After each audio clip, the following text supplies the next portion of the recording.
Hello everyone. So I think you all can hear me. So let me just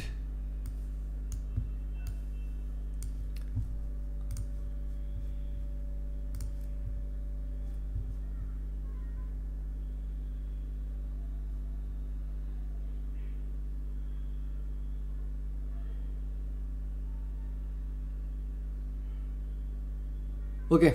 So let's begin with the next lecture of the class 10 sources of energy. देखिए last lecture में हमने कहाँ तक बात की थी. We were about to start this activity number 14.5, that is take two conical flasks and paint one white and the other black. Fill both with water. Now place the conical flask in direct sunlight for half an hour to 1 hour. Touch the conical flask, which one is hotter? देखो इस activity का actual purpose क्या है ये बताना कि अगर हम दो कॉनिकल फ्लास्क लेके एक को वाइट और एक को ब्लैक पेंट करें तो जो ब्लैक वाली होगी वो ज़्यादा गर्म होगी अगर हम सेम एनवायरनमेंट में उसको रखते हैं. दैट इज़ कि ब्लैक कलर ज़्यादा हीट एब्जॉर्ब करता है. ठीक है, तो इसीलिए आप देखते हैं कि गर्मियों में जनरली हम प्रेफर करते हैं लाइट कलर के कपड़े पहनना. हम डार्क कलर या ब्लैक कलर जनरली गर्मियों में अवॉइड करते हैं because that absorbs sunlight. Okay, now can you think of ways in which this finding could be used in your daily life?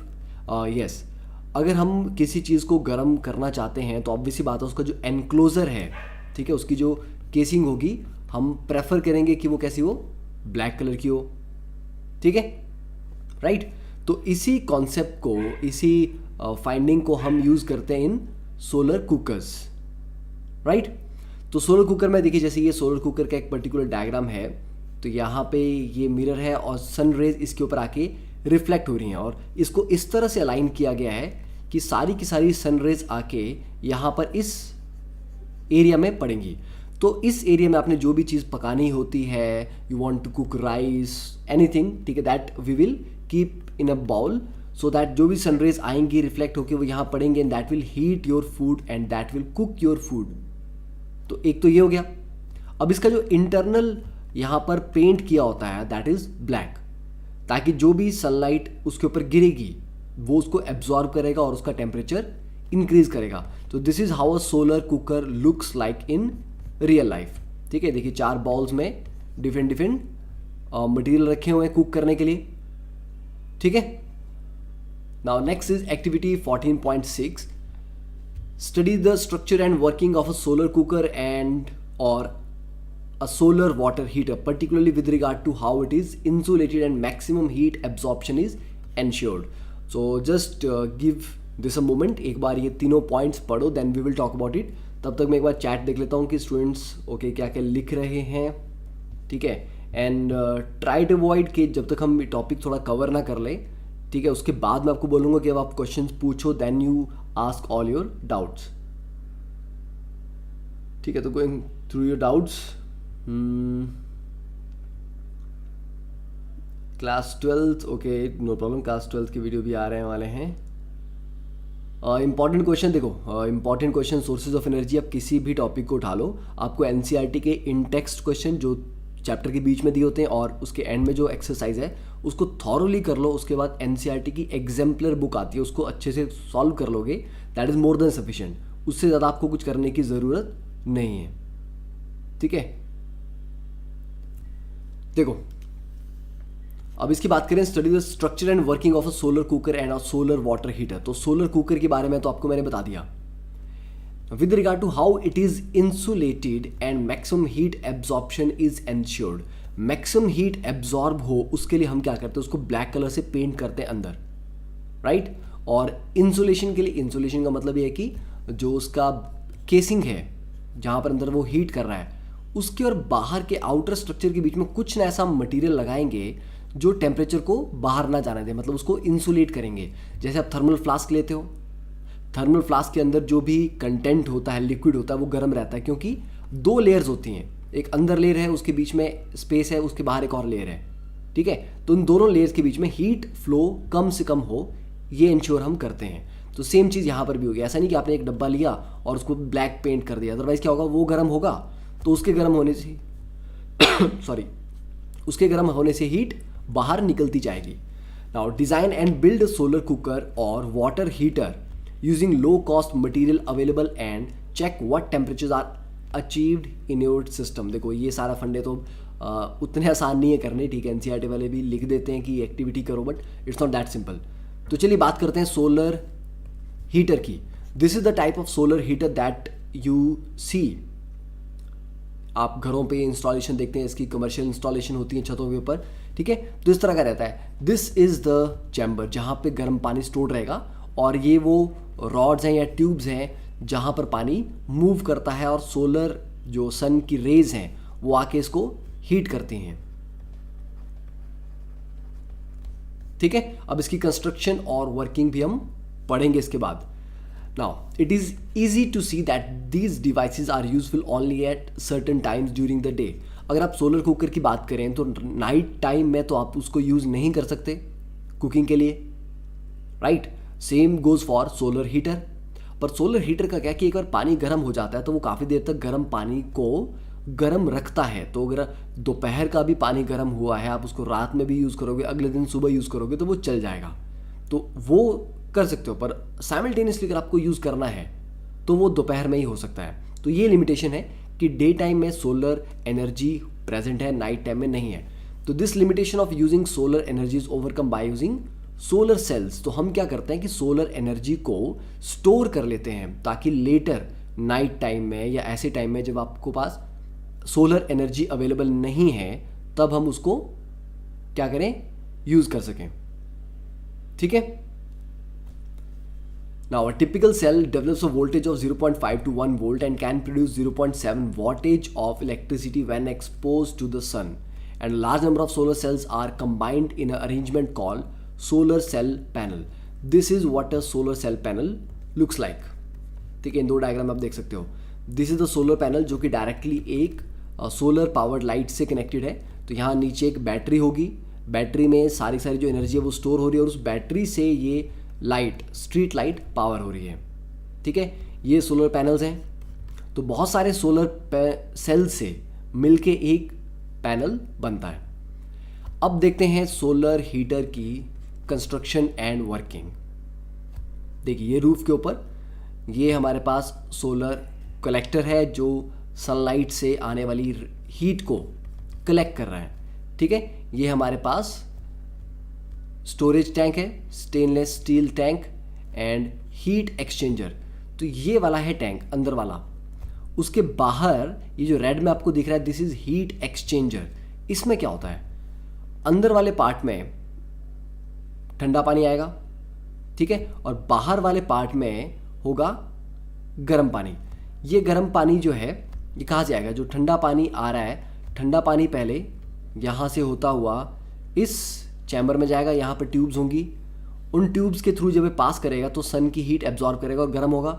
गर्म होने के बाद, ठीक है, ये गर्म पानी यहाँ से इधर जाके स्टोर हो रहा है. एक्चुअल कंस्ट्रक्शन थोड़ी सी और टिपिकल है और क्या, चलो इसको आपको आई थिंक इस डायग्राम से उतनी कंस्ट्रक्शन क्लियर नहीं होगी because there is something called heating fluid, ठीक है. तो इस डायग्राम से आप सिर्फ इतना समझो पहले कि हमारे पास एक स्टेनलेस स्टील का टैंक होता है जिसमें ठंडा पानी अंदर स्टोर होगा और उसके बाहर एक और लेयर होती है लिक्विड की, that is called heat exchanger. उसमें गर्म पानी रहता है, ठीक है.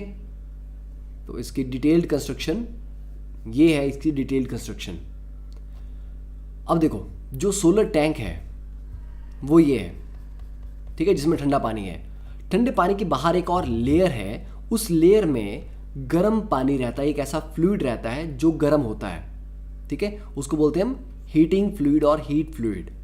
उसके बाहर इंसुलेशन है ताकि वो जो गर्म हुआ है अब वो ठंडा ना हो जाए दोबारा, तो उसके लिए उसको इंसुलेट करके रखते हैं. तो ये जो हीटिंग फ्लूइड है हम एक्चुअली इसी को गर्म कर रहे हैं. ये गर्म होगा तो ये अपनी हीट किसको पास करेगा, अंदर जो ठंडा पानी है, ठीक है. तो ये कोल्ड वाटर है और ये जो हीटिंग फ्लूइड है ये गर्म होता जाएगा तो ये अपनी हीट अंदर इस ठंडे पानी को पास करता रहेगा और उसको गर्म करता रहेगा, ओके. तो ये जो हीटिंग फ्लूइड है ये यहाँ से जा रहा है, इस यहाँ पे सोलर जो पैनल है यहाँ पे ट्यूब्स के थ्रू ये पास कर रहा है, ठीक है। तो देखो ये यहाँ से जो हीटिंग फ्लूइड आया, you can follow this line, ये हीटिंग फ्लूइड आया यहाँ से, तो ये सारी की सारी पाइप्स में घूमेगा और धीरे धीरे गर्म होता हुआ ये फाइनली वापस चला जाएगा, ठीक है। फिर ये यहाँ से फिर बाहर आएगा, तो फिर जब ये वापस जाएगा तो अपनी जो हीट है वो लूज़ करेगा और ये जो कोल्ड वाटर उसको गर्म करेगा, और उसको गर्म करने में इसकी अपनी हीट चली जाएगी, तो फिर थोड़ा सा ठंडा हो जाएगा, ठंडा होगा फिर आएगा, फिर यहाँ पर सोलर एनर्जी लेके गर्म होगा, फिर यहाँ से जाएगा। तो there is a heat transfer taking place, लगातार वहां पर ही हीट ट्रांसफर हो रही है, राइट। हीटिंग फ्लूइड वाटर क्या होता है?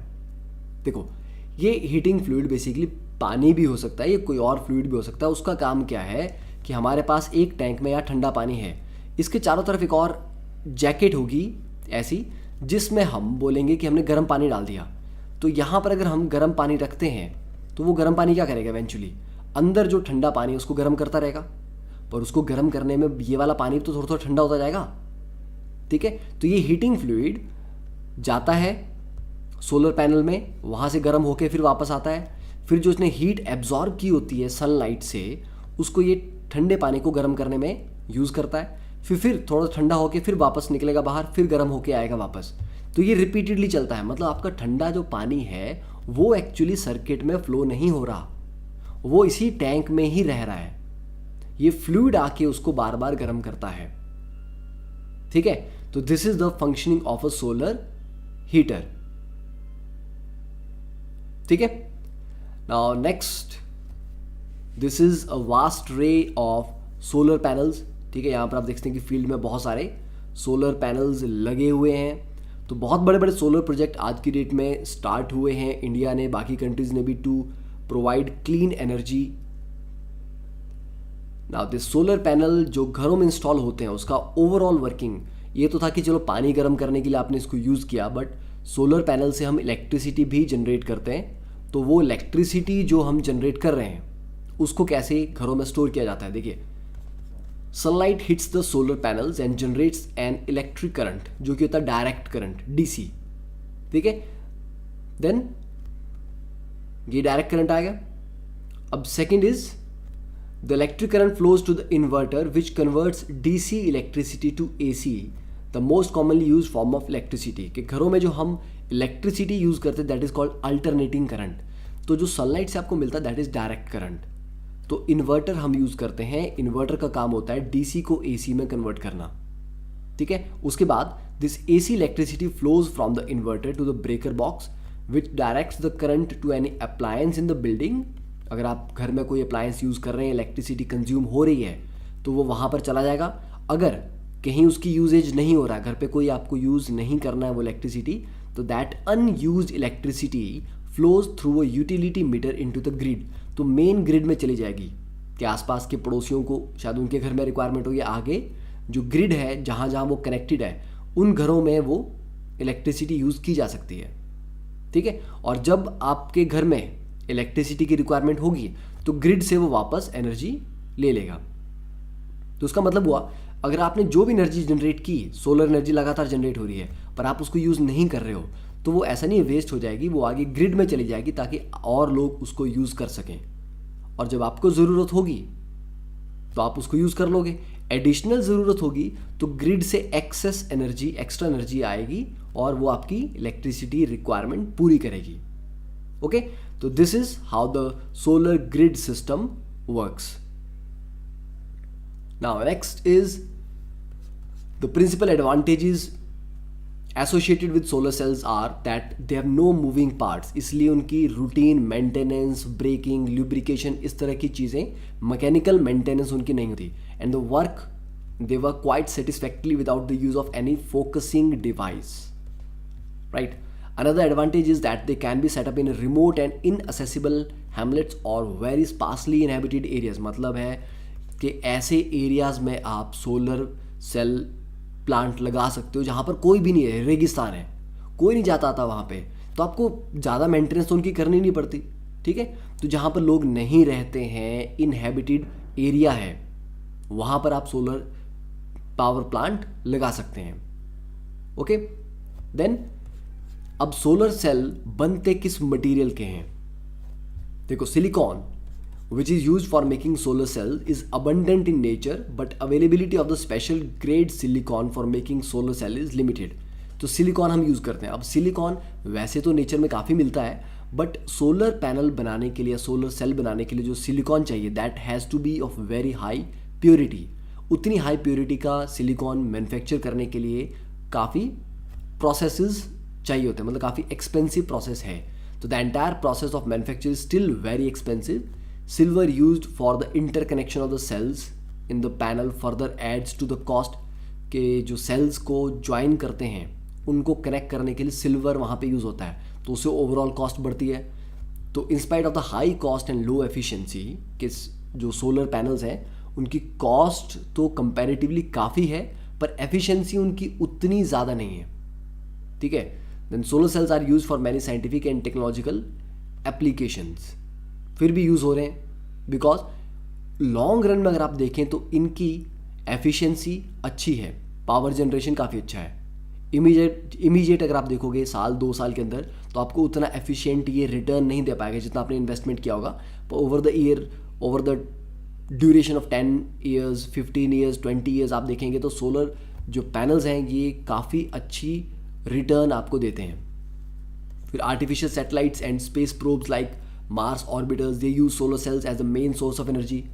जो हमारे सैटेलाइट्स हैं उनका जो source of energy, this is the image, ठीक है, इसको आप देख सकते हो। तो यहाँ पर देखिए जो ये इसके बाहर विंग्स जैसे लग रहे हैं, ये बेसिकली क्या है, they are large solar panels. तो इस सैटेलाइट को फंक्शन करने के लिए जो एनर्जी चाहिए वो सोलर एनर्जी से ही मिलती है। ठीक है, second comes the energy from the sea, कि सी वाटर से किस किस तरह की एनर्जी हमें मिल सकती है और उसको हम कैसे यूज कर सकते हैं। ठीक है, देखिए, one is tidal energy. Tidal energy क्या होता है? Due to the gravitational pull, आपने सुना होगा कि सी में हाई टाइड्स हैं, लो टाइड्स हैं, कि due to the gravitational pull of moon जो पानी है उसका लेवल उसमें सी में पानी का लेवल बढ़ता है फिर कम होता है, बढ़ता है कम होता है, ये सुबह शाम का ऐसा रूटीन रहता है। तो due to the gravitational pull of mainly the moon, तो याद रखना किसकी वजह से आती है टाइडल एनर्जी या टाइडल जो वेव्स होती हैं, they are because of the gravitational pull of moon. ठीक है, on the spinning earth the level of water in the sea rises and falls. इस मूवमेंट से पानी ऊपर नीचे जो आ रहा है, इस मूवमेंट में जो काइनेटिक एनर्जी है पानी के पास उसको हम कन्वर्ट कर सकते हैं इलेक्ट्रिकल एनर्जी में। ठीक है, तो ये जो हाई टाइड्स, जब पानी ऊपर आता है उसको बोलते हैं हाई टाइड, और जब नीचे जाता है उसको बोलते हैं लो टाइड। तो this high tide and low tide and the difference in sea levels gives us tidal energy. Okay, अब टाइडल एनर्जी का मैं आपको एग्जाम्पल देता हूँ। जैसे क्या होगा, जैसे सी शोर पे, ठीक है, मतलब एकदम समुद्र के किनारे, वहाँ पर हम ऐसे टाइडल एनर्जी डैम्स कंस्ट्रक्ट करते हैं जो हाई टाइड आने पे जो पानी आ रहा है और लो टाइड आने पे वापस जा रहा है, उस मूविंग वाटर की काइनेटिक एनर्जी को हार्नेस करके उसको इलेक्ट्रिकल एनर्जी में वो कन्वर्ट करते हैं। ठीक है, तो इसकी ज़्यादा डिटेल में आई थिंक जाने की ज़रूरत नहीं है क्योंकि टाइडल एनर्जी अभी उतना पॉपुलर सोर्स ऑफ एनर्जी नहीं हुआ है। बस आप इतना लिख सकते हो कि टाइडल एनर्जी क्या है, इसमें kinetic energy of the tides is converted into electrical energy. ठीक है, and the use of energy from the rotation of the turbine. Then next the wave energy. दो काइनेटिक एनर्जी जो है टाइड्स की या पानी की, ठीक है, by the huge waves near the sea shore can be trapped in a similar manner to generate electricity. कि जो वेव्स आ रही हैं, वेव तो जरूरी नहीं है टाइड्स के टाइम पे आए, जब स्ट्रॉन्ग विंड्स होती हैं, हवाएं चलती हैं, तो काफ़ी वेव्स होती हैं। कई बार जिसको बोलते हैं रफ सी, पानी में काफ़ी स्ट्रॉन्ग वेव्स चल रही हुई हैं, दैट्स अ रफ सी। ठीक है, तो रफ सी में जो वेव्स में काइनेटिक एनर्जी होती है पानी की, उसको भी हम यूज़ कर सकते हैं इलेक्ट्रिसिटी जनरेट करने के लिए, तो that will be called wave energy. Then another way is ocean thermal energy. Ocean thermal energy क्या है कि water at the surface of the sea और ocean is heated by the sun. पर जो नीचे होगा पानी काफ़ी डीप होगा, वो रिलेटिवली ठंडा होगा। तो सरफेस पे जो पानी है वो गर्म होता है डाउन द सी, ठीक है, लेवल काफ़ी नीचे अगर आप जाएं तो वहाँ पर पानी डीपर सेक्शन में रिलेटिवली कोल्ड है। ये जो टेम्परेचर का डिफरेंस है इसको भी हम एनर्जी जनरेशन के लिए यूटिलाइज कर सकते हैं। पर ऐसा कब करते हैं? तो आपको देखो क्वेश्चन अगर आए कि ओशन थर्मल एनर्जी क्या है, तो आप बोलेंगे कि the water on the surface of the sea और ocean is directly heated by the sun, so it is at a higher temperature, while the water in the deeper sections is relatively cold. Now this difference in the temperature is exploited or can be exploited to generate energy, that is called ocean thermal energy. ठीक है, तो in plants को operate करने के लिए क्या चाहिए होता है? These plants can operate if the temperature difference between the water at the surface and water at depth up to 2 kilometer is 20 degree Celsius या उससे ज़्यादा हो। तो 20 डिग्री सेल्सियस उससे ज़्यादा का टेम्परेचर रहना चाहिए। कितनी डेप्थ में? 2 किलोमीटर तक की डेप्थ पे। And the vapours of the liquid are then use to run the turbine of generator. तो ये थोड़ा सा प्रोसेस आप इस डायग्राम में देखोगे तो आपको समझ आएगा।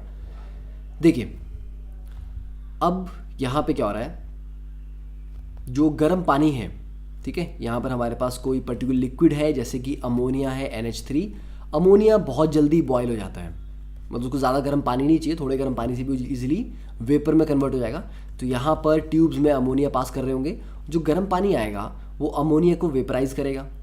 तो गर्म पानी की जो हीट थी वो सारी की सारी कहाँ चली गई? इस अमोनिया को वेपराइज करने में। ठीक है, अमोनिया वेपराइज हुआ, ये अमोनिया के जो वेपर गए यहाँ से ये जाके टरबाइन को रोटेट करेंगे। ठीक है, तो जो वेपर्स हैं उनको यूज़ करके हम टरबाइन को रोटेट करवाएंगे। टरबाइन रोटेट होगी, इलेक्ट्रिसिटी जनरेट होगी, राइट। फिर ये जो वेपर थे, अब इसने सारी की सारी जो एनर्जी थी वो टरबाइन को घुमाने में तो लगा दी। अब उन वेपर्स को वापस ठंडा करना पड़ेगा, ठीक है, क्योंकि ये लिक्विड बन गया, यहाँ से उसने पंप किया और फिर यहाँ से लिक्विड गया, लिक्विड से वेपराइज हुआ, वेपर गए, वेपर ने आगे जाके टरबाइन घुमाई, टरबाइन से बाहर निकले वेपर, वेपर को फिर से ठंडा किया, ठंडे से फिर से लिक्विड बना, लिक्विड फिर से आगे जाके वेपराइज। तो ऊपर का पानी उसको वेपराइज करने के लिए यूज़ कर रहे हैं और नीचे का ठंडा पानी वेपर्स को वापस कंडेंस करने के लिए यूज़ कर रहे हैं। और इलेक्ट्रिसिटी कैसे जनरेट कर रहे हैं? वेपर्स के थ्रू टरबाइन को रोटेट करके। ठीक है, okay, somebody is asked tidal effect कितने बार होता है एंड ओशन थर्मल एनर्जी को फिगर के थ्रू एक्सप्लेन कीजिए। देखो, ocean thermal energy I think इसी फिगर के थ्रू एक्सप्लेन करना था, ठीक है, आई थिंक क्लियर हो गया होगा। Now next small information for you, it is assumed, exact इसका कोई कंफर्मेशन नहीं है, बट इट इज़ एज्यूम्ड कि अर्थ का जो इनर कोर है that is far hotter than the surface of the sun. ठीक है, next come the geothermal energy. बस जियोथर्मल एनर्जी तक कवर करेंगे आज। तो देखिए, जियोथर्मल एनर्जी क्या होती है? Due to the geological changes, molten rocks कुछ एरियाज में फॉर्म होती है in the deeper hot regions of earth crust, ठीक है, are pushed upward and trapped in certain regions called hotspot. क्या होता है? जो मोल्टन रॉक्स हैं जो कि काफ़ी डीप डाउन अर्थ में, मतलब काफ़ी डीप डाउन बनती हैं, they are pushed upward and trapped in certain regions. उस रीजन में वो मोल्टन रॉक ट्रैप हो गई, फंस गई। अब उसके आसपास का जो एरिया होगा, उस मोल्टन रॉक की वजह से जो हीट है उसकी, उससे आसपास का पानी गर्म होगा। तो when the underground water comes in contact with this hot spot, वो पानी भी गर्म होगा और स्टीम जनरेट होती है। तो sometime the hot water from that region finds outlet at the surface. तो वो हॉट वाटर के बाद डायरेक्टली निकलता है, कभी लाइक आपने देखा होगा कि हॉट वाटर स्प्रिंग्स होते हैं, ठीक है ना। तो हॉट वाटर स्प्रिंग कुछ ऐसे दिखते हैं आपको। फिर देखिए, ये पानी कहाँ से गर्म हो रहा है? कई बार तो इसका सोर्स सल्फर होता है, पर जनरली सोर्स एक हो सकता है कि इसकी काफ़ी नीचे मोल्टन रॉक्स से जो निकली हीट है वो उस पानी को गर्म कर रही है, ठीक है। तो these are hot water springs. तो इससे जो जनरेट हुई स्टीम है उसको भी हम पावर प्लांट में इलेक्ट्रिसिटी जनरेट करने के लिए यूज़ कर सकते हैं, ठीक है। तो this is the diagram of that particular system. तो इस पर्टिकुलर एरिया में मोल्टन रॉक्स है, हॉट वाटर है। तो हॉट वाटर यहाँ से लिया, तो हॉट वाटर से स्टीम जनरेट की, स्टीम जनरेटर से टरबाइन, रोटेट करवाई और इलेक्ट्रिसिटी जनरेट की। फिर इलेक्ट्रिसिटी जनरेट करने के बाद जो पानी या जो स्टीम एनर्जी उसकी सारी आपने ले ली उसको, तो वो जो कंपैरेटिव ठंडी होगी उसको वापस यहाँ रिलीज़ कर देंगे। फिर यहाँ से फिर से हॉट वाटर लेंगे, ठीक है। तो दिस इज़ द सिस्टम कि स्टीम को हम यूटिलाइज करते हैं। तो that is all for today's live session. So let me know the feedback के ये लाइव सेशन कैसा रहा, क्या इसमें इम्प्रूवमेंट हो सकती हैं, ठीक है। आप इसमें किस तरह के चेंजेस चाहते हैं, and if everything is fine तो हम आगे भी लाइव सेशंस प्लान करेंगे। Else I will record the sessions and upload them, ठीक है।